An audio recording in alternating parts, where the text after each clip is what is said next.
Nuestro estudio hoy nos lleva al Salmo 3. En nuestro programa anterior terminamos el Salmo 2 y dedicamos bastante tiempo tanto a este como al Salmo 1. En el primer salmo vimos al hombre perfecto, mientras que en el segundo vimos al hombre en rebelión, la rebelión de la humanidad contra el Dios Todopoderoso y cómo todo llegará a su fin con el retorno de Cristo a este mundo. Ahora, desde el Salmo 2 hasta el próximo Salmo mesiánico, que es el 8, tenemos una verdadera escalera. Y esta es la sección, como no es el resto de los salmos, que revela que aquí hay una organización maravillosa. Es decir, que la característica más destacable en cuanto a los salmos es su arreglo sistemático. Usted puede ver esto al leerlos en continuidad. Así es que desde el Salmo 3 hasta el Salmo 8 tenemos una especie de puente. Nos gusta pensar en esto como una escalera. Uno sencillamente sigue ascendiendo hasta encontrar la pausa siguiente, que es el Salmo mesiánico, o sea, el Salmo 8.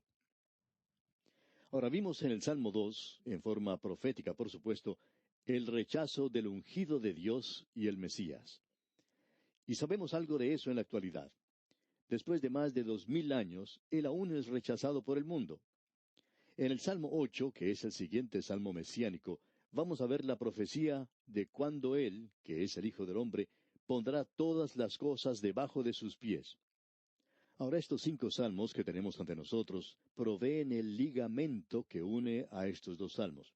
Y los del medio describen principalmente al remanente piadoso de Israel durante el tiempo de la ausencia del Mesías de la tierra, y en especial durante ese fin de las edades que conocemos como el período de la gran tribulación. Así lo llamó el Señor Jesús mismo, el período de la gran tribulación. Tenemos aquí el registro de todas las penas, los dolores y sufrimientos, las confusiones y los problemas y sus pecados. Todo está aquí. También podemos ver aquí la confianza en Dios y las promesas de Dios. Igualmente vemos las oraciones que se elevan solicitando liberación, salvación de parte del remanente piadoso.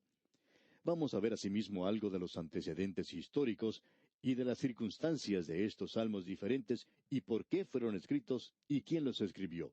David, por supuesto, escribió la mayoría de los salmos. Vamos a ver aquí las pruebas, las aflicciones y los sufrimientos del remanente piadoso de Israel. Encontramos también aquí que todos los santos de Dios comparten en este mundo las mismas aflicciones, los mismos sufrimientos. Eso es algo común para con todas las personas piadosas, y no importa si son diferentes, dónde vivan o en qué período de la historia han vivido. Y el consuelo que se les da en estos salmos es para todos los hijos de Dios. Así es que permítanos decirlo de esta manera, amigo oyente. Aquí en estos salmos tenemos en primer lugar la experiencia personal de David. Veremos esto dentro de un momento en el Salmo 3. Luego, esa es la interpretación principal, por supuesto. Después tenemos la aplicación, y creemos que es una aplicación directa a la nación de Israel y al remanente piadoso en la gran tribulación. Pero también tenemos una aplicación al pueblo de Dios en todas partes, en cualquier época de la historia del mundo. Así es que, cuando nosotros observamos los salmos desde ese punto de vista, en realidad se convierten en algo que tiene mucho mayor significado para nosotros. Tenemos ahora ante nosotros el Salmo 3. Se le llama un salmo de David, cuando huía de delante de Absalón su hijo. Eso nos dice mucho acerca de este salmo. Esto es lo que David pensaba cuando huía de la ciudad de Jerusalén de su hijo. Este hijo se había rebelado contra él, y estos son los pensamientos del corazón de David.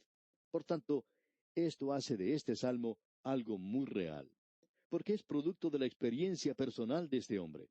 Así es que tenemos delante de nosotros la experiencia de David. Usted se da cuenta que este hombre estaba en una posición bastante difícil. Él era un proscrito, un fugitivo de su propia ciudad, que se llamaba la ciudad de David, Jerusalén, y de su propio pueblo donde era rey, porque su hijo Absalón se había rebelado contra él y estaba tratando de quitarle la vida. Absalón estaba buscando la forma de matarlo. Uno no puede sino sentir simpatía por David. Usted recuerda cuando estudiábamos la sección histórica de la Biblia, que David estaba huyendo y que el enemigo lo estaba maldiciendo, y que sus hombres valientes, aun uno de sus propios capitanes, Joab, le dijo, déjame que vaya y le clave mi lanza. Pero David dijo, no. David sabía que lo que le estaba ocurriendo en su vida era aquello que el profeta Natán había profetizado. y que todo venía de parte de Dios a causa de su pecado. Usted recuerda que David no se salió con la suya en cuanto a sus pecados. Cuando Absalón se yergue de orgullo en su corazón y levanta su mano enviciada contra su propio padre, por supuesto que uno siente simpatía por David. Ahora estamos seguros que usted recuerda lo que había dicho Natán a David allá en el segundo libro de Samuel, capítulo 12, versículo 11. Así ha dicho Jehová, he aquí yo haré levantar el mal sobre ti de tu misma casa. ¿Por qué? Porque David había pecado grandemente. Así es que ahora Absalón está al frente de esta rebelión, y este hombre David es en realidad odiado aquí sin ninguna causa. Pero Dios lo había perdonado a él por medio de su gracia, y lo había restaurado. Pero él tiene que cosechar el fruto de su pecado, y esto llega por medio de la rebelión de su propio hijo Absalón. Encontramos aquí que sus enemigos habían aumentado en gran manera porque los corazones de los hombres de Israel seguían a Absalón. En realidad eso es lo que dice la Escritura, que los corazones de los hombres iban detrás de Absalón. Él era un hombre joven y por supuesto era un político bueno e inteligente y era capaz de prometer a la gente muchas cosas que no podría cumplir. Y había muchos que se levantaron contra David. Usted recuerda que Simei fue uno que maldijo a David. Muchos se burlaban de él, y David andaba con los pies descalzos, vestido de cilicio y cenizas. Lamentándose, pasó el torrente de Cedrón, y parecía que no había ninguna clase de ayuda para él. No podía recibir nada de ninguna parte donde él se dirigía. Bueno, con estos antecedentes históricos entonces, escuchemos lo que dice David. Tenemos aquí el Salmo 3, y en el primer versículo de este salmo leemos, Oh Jehová, cuánto se han multiplicado mis adversarios, muchos son los que se levantan contra mí. Ese clamor sale del corazón de David, y deja Jerusalén, y dice entonces en el versículo 2, Muchos son los que dicen de mí, no hay para él salvación en Dios. O sea que Dios lo ha desamparado. Pero no es así, amigo oyente. Y gracias a Dios que hoy cuando alguien dice, yo no puedo comprender cómo Dios pudo aguantar a un hombre como David, siempre es bueno contestar a esa persona, muy bien, si Dios soportó a David de tal manera, eso quiere decir que Él puede aguantarnos a usted y a mí. Gracias a Dios que tenemos un Dios como Él. Él nos soporta a personas como nosotros y nos perdona cuando nos acercamos a Él. Pero eso no quiere decir que David no tuvo que pagar por su pecado. Por cierto que pagó. Luego dice en el versículo 2 otra vez, Muchos son los que dicen de mí, no hay para él salvación en Dios. Y luego tenemos la palabra Sela. Ahora, ¿qué quiere decir esa palabra? Bueno, ha habido mucha discusión acerca del significado de la palabra Sela. Se menciona 71 veces en los Salmos. Creemos que los salmos tenían un acompañamiento musical que podía ser interpretado por una orquesta y cantado por grandes coros. Sin duda que Jerusalén llegó a ser famosa por todo el mundo debido a eso. Mucha gente llegaba a la ciudad a escuchar la música y el cantar de estos salmos. Creemos que esta palabra indicaba un descanso musical. Pensamos que puede haber sido una pausa musical. Yo pienso que para usted y para mí, es decir, si usted es la clase de persona que no entiende mucho de música, esto quiere decir pare, mire, escuche. Es lo mismo que uno puede observar en algunos cruces a nivel del ferrocarril. Allí se coloca un cartel que dice pare, mire, escuche. Y es algo saludable el hacer eso. Aun cuando usted no pueda ver que el tren se acerque, es bueno detenerse, mirar y escuchar. Hay muchas personas en la actualidad que cuando llegan a la palabra de Dios deberían detenerse, mirar y escuchar. Y eso es lo que tenemos aquí. Ahora escuchemos lo que dice David. Probablemente allí terminaba la primera estrofa.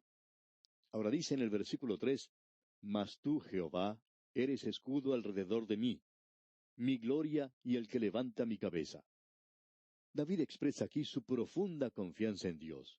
Él sabía que a pesar de las circunstancias, a pesar del peligro que le acechaba, Dios estaba alrededor de él, cuidándole y protegiéndole como un escudo. Y dice entonces en el versículo 4, Con mi voz clamé a Jehová, y él me respondió desde su monte santo.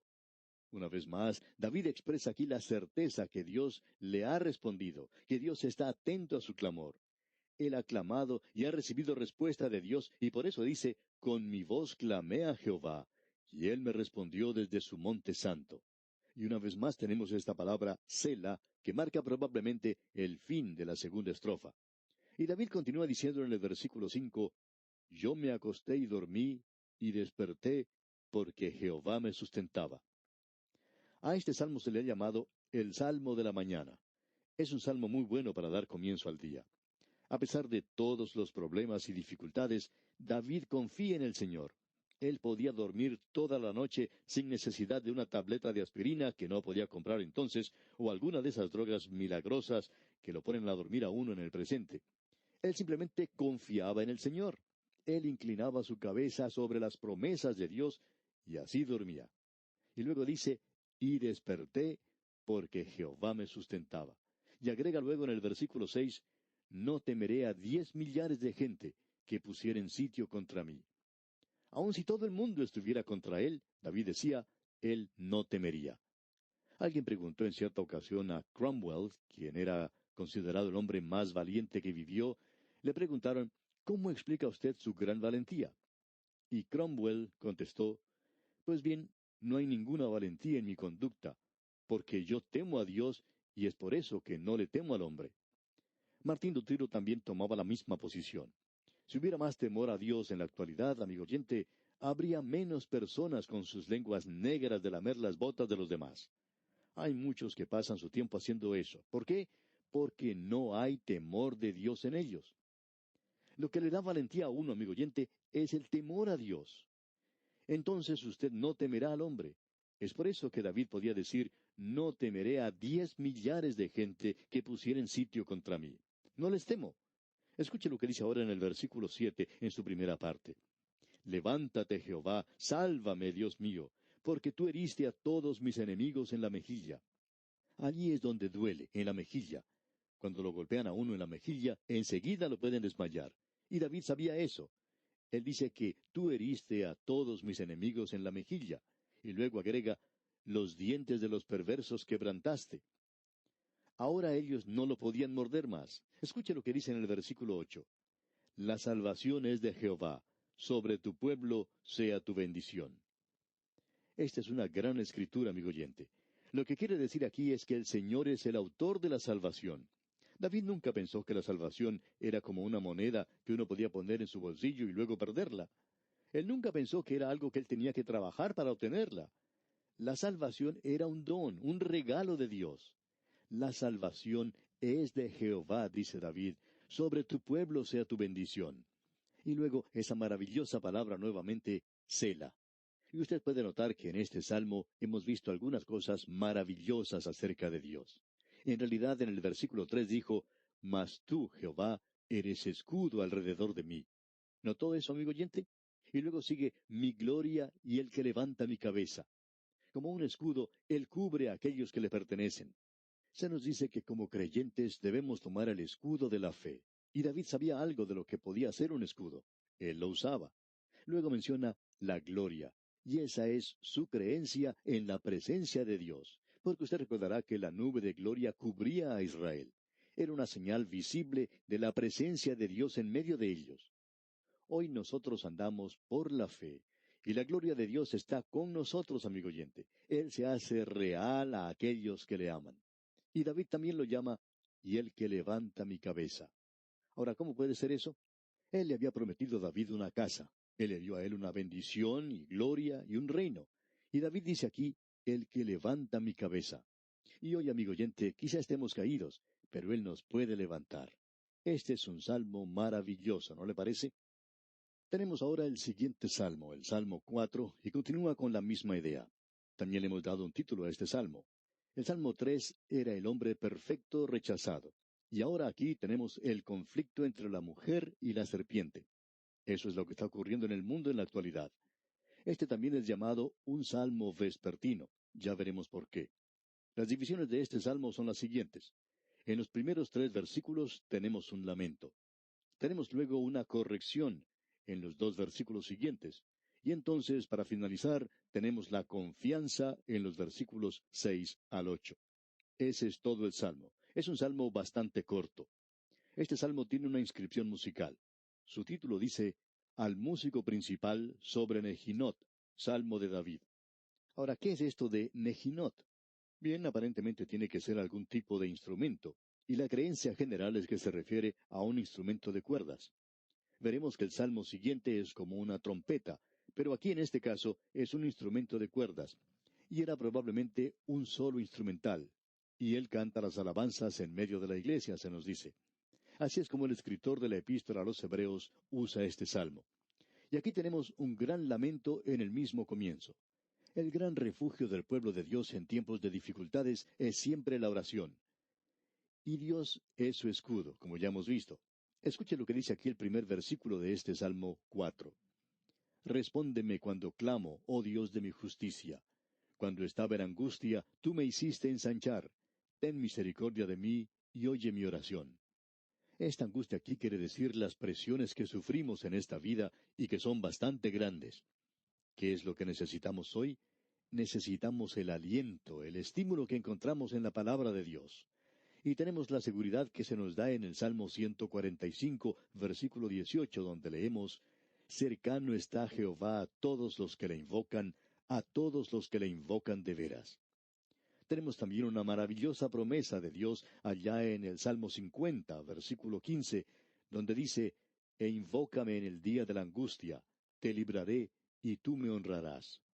E Isaías dice en el capítulo 65, versículo 24, Y antes que clamen, responderé yo, mientras aún hablan, yo habré oído. Y luego el Salmo 18, versículo 6, es algo bastante personal. También tenemos algo en el Salmo 55, versículo 16, donde dice, En cuanto a mí, a Dios clamaré, y Jehová me salvará.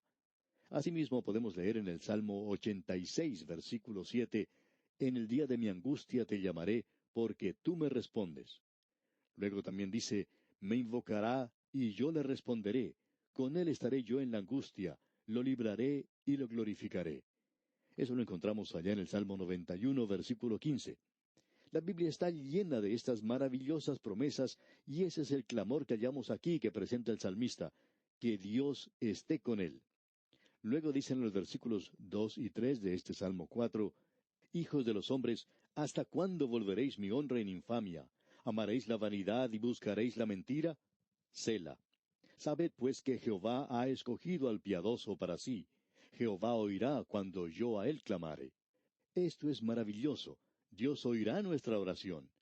Luego en este salmo tenemos la corrección que se da, y es una clase de advertencia. En el versículo 4 de este Salmo 4 leemos, Temblad y no pequéis, meditad en vuestro corazón estando en vuestra cama y callad. Un poco más de temblar de lo que estamos recibiendo en la actualidad. Luego dice el versículo 5, Ofreced sacrificios de justicia y confiad en Jehová. ¡Qué maravilloso es todo esto, amigo oyente!